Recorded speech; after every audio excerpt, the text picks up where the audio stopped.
Just as a new student mental health bill is signed into law today, some districts say they won't participate. A protest planning to bring 25,000 people to the Capitol draws only hundreds, and a quick rejection from the governor. The Denver clerk's office heard the criticism about slow vote counting as they took a break for a barbecue dinner.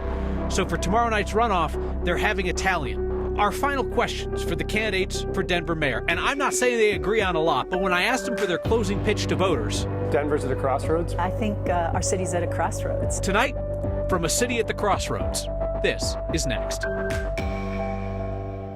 Colorado's newest law, signed today, gives students access to mental health help. Would not seem especially controversial. But before it was signed, a handful of rural conservative school districts banded together to say they will not participate. They all said the exact same thing. I mean, word for word, which caught the eye of our Mark Salinger. So thank you all for being here. Thank you all for being here. In front of a crowd of supporters, the governor today signed a bill the people in this room say will help students with mental health. More children in need of services will be able to get those services. House Bill 1003 creates a school mental health assessment. Students from 6th to 12th grade will be screened and referred to a therapist if needed. The bill's sponsor, Democratic Representative Daphne Michelson-Janae, says parents can opt out of the screenings for their students. But if a student is above the age of 12, they can opt back in without their parents' approval. If they're going to confide in a therapist and then that therapist calls mom and dad at the end of the night, you're never going to have another therapy session. The goal seems simple: get more students, more help. Getting everybody to agree on that is more difficult. The state is not in charge of the mental health of your children, my kids. Welcome to the Woodland Park Board of Education meeting on April 12th. This is one more standing in the way of big government taking charge of your children. Board members read a resolution opposing the bill. No, I don't know why the camera on the stream was pointing at a random wall. The Supreme Court has repeatedly held the right of parents to control and direct the education and upbringing of their own child to be a fundamental right protected under the 14th Amendment. Sounds original, but it's not. The Supreme Court repeatedly held the right of parents to control and direct the education. Word for word, Garfield County School Board Director Tony May read the exact same resolution at their meeting a couple weeks later. May told me on the phone today he didn't write it, he just read it. He said he didn't know who wrote the resolution, shared from school board to school board, opposing the bill that today became law. I absolutely believe that where they have already decided that they're not going to take part in this program, the people who suffer are the children. So the big question, of course, is who wrote the resolution shared and copied by all those school districts. We don't know yet, though we might have some clues. The superintendent in Woodland Park is Ken Witt. He also runs a group called Education Re-envisioned, which posted the exact resolution right here on their website. Unclear if they wrote it or got it from an outside group and then shared it with conservative school boards all around the state, telling them to oppose the bill. Reached out to Witt. We didn't hear back, Kyle. Ken Witt of Jeffco School Board fame. People Same will Witt. remember that. So then what mental health help exists in the districts that opt out? Yeah, so they can still go to the state and say, hey, I need mental health help, but the children have to do that by themselves. There won't be screenings in the school that tell them, hey, you might need some help. Mark Salinger, thank you. A protest that planned to bring 25,000 people to the Colorado Capitol today to demand a total ban on guns turned out just hundreds of people, and the governor quickly dismissed their request as unconstitutional. Colorado's best-known gun control advocates said that their approach was counterproductive and harmful to the effort. Here for the Kids is a national protest movement led by former Colorado congressional candidate Syra Rao, who has a book and a dinner series encouraging white women to confront their racism and privilege. Protest organizers said that this protest today was a chance for white women to, quote, put their bodies on the line. I never thought he would do it today. Yeah, that's why we're coming back tomorrow and the next day and the next day. They continue to ask Governor Polis to sign that executive order that he says is a non-starter. Organizers actually blamed women from Colorado for not turning out today in sufficient numbers to support women who came from out of state. In a Denver Post op-ed, State Senators Tom Sullivan and Rhonda Fields, Colorado's two best-known gun control proponents, said that the protest strategy diminished progress made here. And they said it could undermine and demoralize future gun control efforts by creating unrealistic expectations. Tonight's next conversation is a 2-in-1. Denver mayoral candidates Mike Johnston and Kelly Brough came in ahead of tomorrow's runoff. We began with the huge amount of outside spending in the race, including what could be an unprecedented single expenditure in a Denver mayor's race. LinkedIn billionaire Reid Hoffman has pumped in more than $1.7 million for Mike Johnston. You've criticized your opponent because he has out-of-state billionaires who are backing his campaign. You also have some very wealthy people supporting you. Conservative billionaire Phil Anschutz is supporting you. The former Republican Senate candidate Pete Coors is supporting you. At what point does a lot of money from a rich person go from being okay to being a problem? Yeah, hey, listen, those independent groups, neither of us control. I really want to acknowledge that. But you gotta admit there's no comparison in what we're seeing today. I think everyone is shocked by it. You're right about the scale. We're talking about tens of thousands of dollars versus $1.7 million from Reid Hoffman alone coming into the race. But is it just the local issue that if they're local, their money's not problematic, but if they're out of state, their money's, because you've got out of state money too?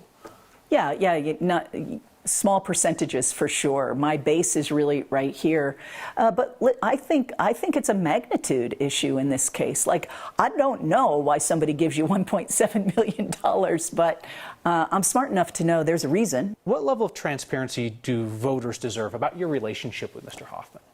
Yeah, I think for me, this has been a clear issue of these are people who are progressive supporters who have supported progressive candidates around the country. He says that you're his friend. Are you guys friends? Yeah, I've known him for a while. Okay. When was the last time you talked? What did you talk about? Oh, I haven't talked to him since, I think, maybe 6 months ago, probably before the race started.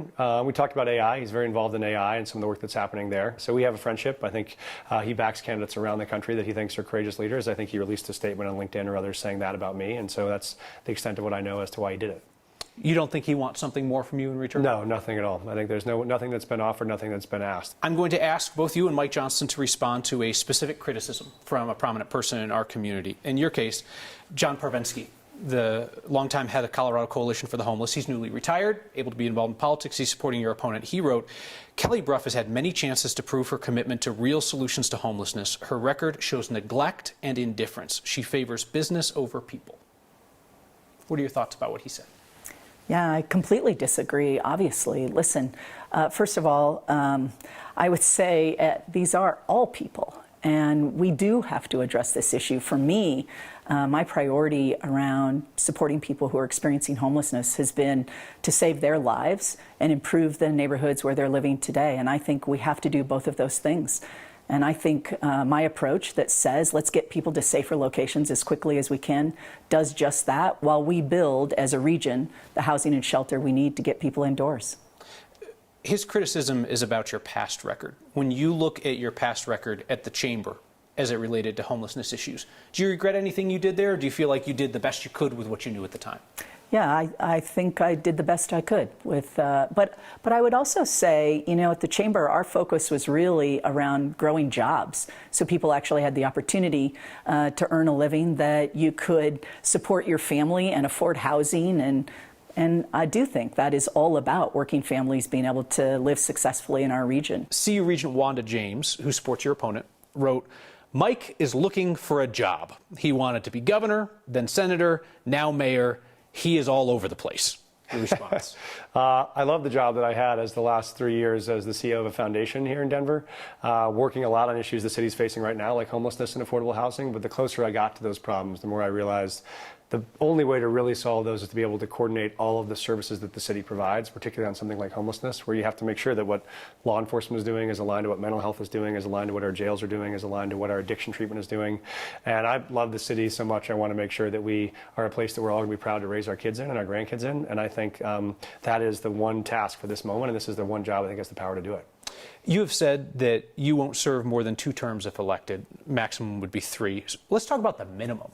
At least one of the jobs that you've previously sought is going to be open in 2026, the job of governor. And Senate 2, if for some reason John Hickenlooper decided not to run again. Will you pledge to serve a full 4-year term if elected? 100%. Yeah, I'm all in on this job. I'm so excited about what we can do in Denver. I think it's going to take 8 years. So if the people will have me, I'd love to stay for 8 years and try to get what we want to get done around affordable housing and homelessness and crime. But this is the only job for me. This is the one I'm all in to try to serve the people with. You've got 30 seconds to convince somebody to vote for you for mayor. What's your pitch? Yeah, I think our city's at a crossroads, and it really requires someone who on day one can get to work. get to work housing and sheltering those who are most vulnerable in our city, revitalizing our downtown, making our neighborhoods safe.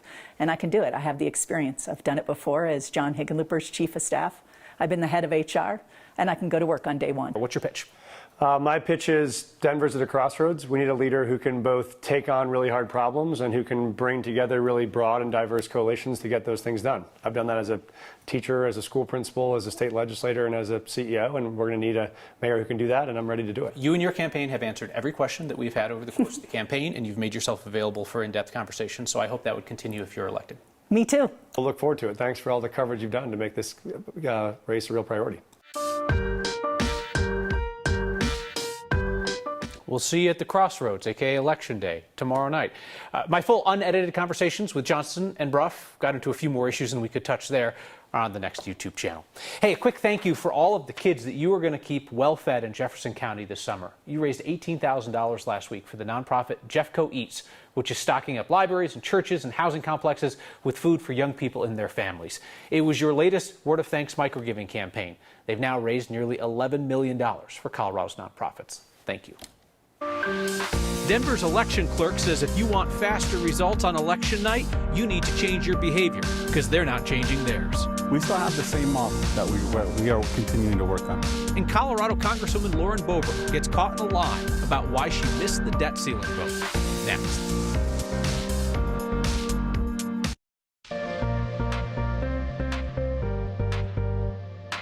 Denver had to deal with those drenching, flooding rains earlier this afternoon. Now it's northern Colorado's turn. This is our live camera in Fort Collins out at the CSU campus where heavy rain, lightning, thunder all starting to push in. The flooding risk, that's going to be our biggest threat as we look ahead toward the next couple of hours as this line of storms crosses I-25. Keep that in mind. Here in this city, we're looking at a little bit of light rain on the west side of town, so we're not done yet. I think we have another couple of hours to go, but by about 10 p.m., all the action winds down. Overnight, our sky's clear. We'll be looking at some sunshine to kick off your Tuesday. By the afternoon into the early evening, another round of storms, this one about 5, 6 o'clock here in Denver. Good news is nothing looks severe. However, just like today, heavy rains and the possibility of flooding really going to be our biggest concerns yet again tomorrow. Temperatures a little bit warmer too. We'll be back to the mid to upper 70s here in Denver, the eastern plains with 60s, mainly up in the mountains. We're keeping the thunderstorms in the forecast pretty much each and every afternoon. Close to 80 on Friday, but another cool, soggy weekend to come. Danielle had high hopes for Friday. Okay.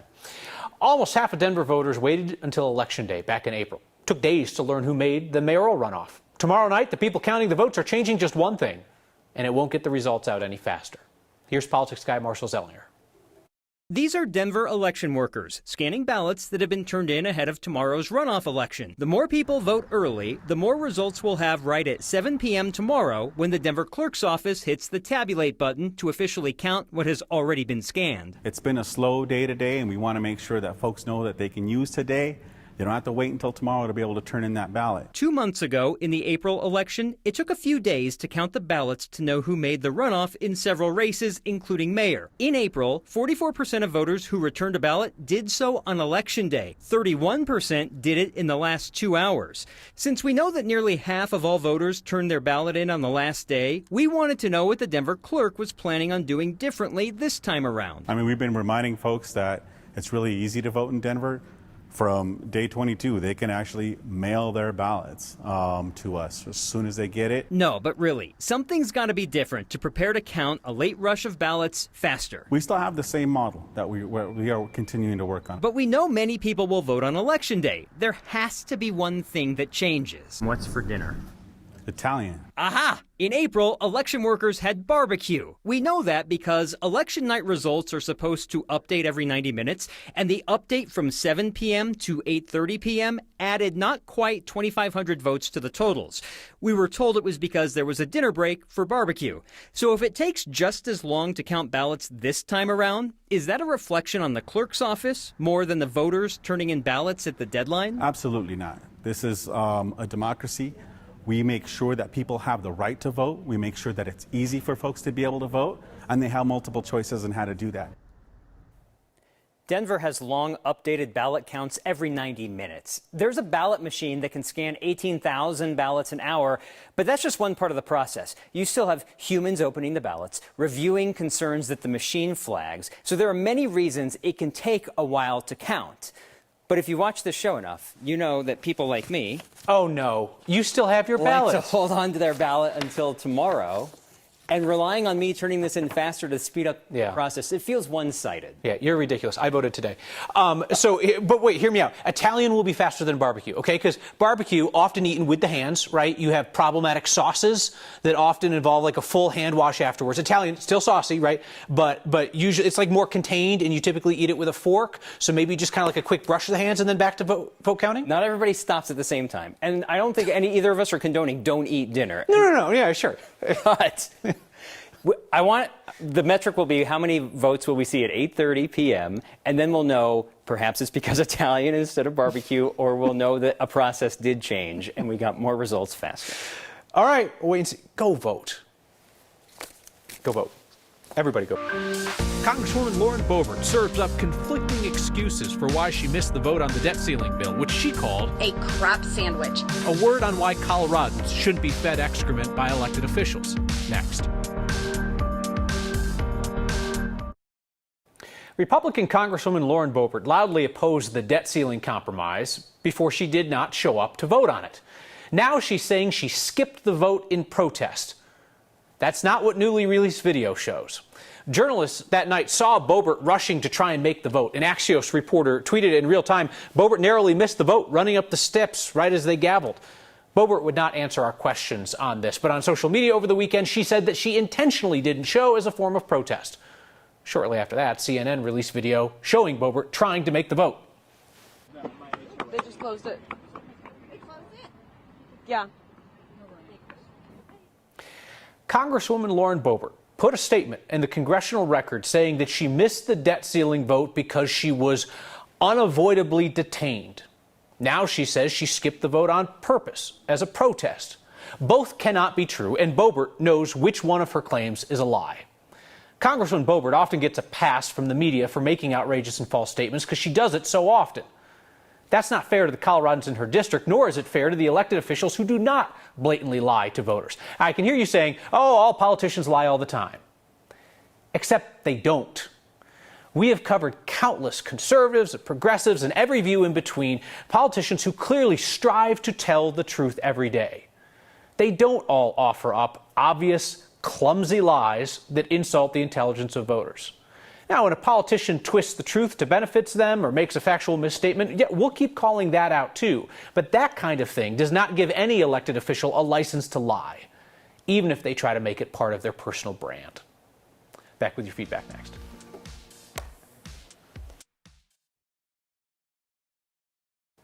About the total gun ban protest at the state capitol today and gun control proponents saying that it was counterproductive, Brandon writes, there is no common sense approach. They all end the same. These people are just mad that the extremist protesters are saying the quiet part out loud too soon. Heard that from a number of gun rights folks today.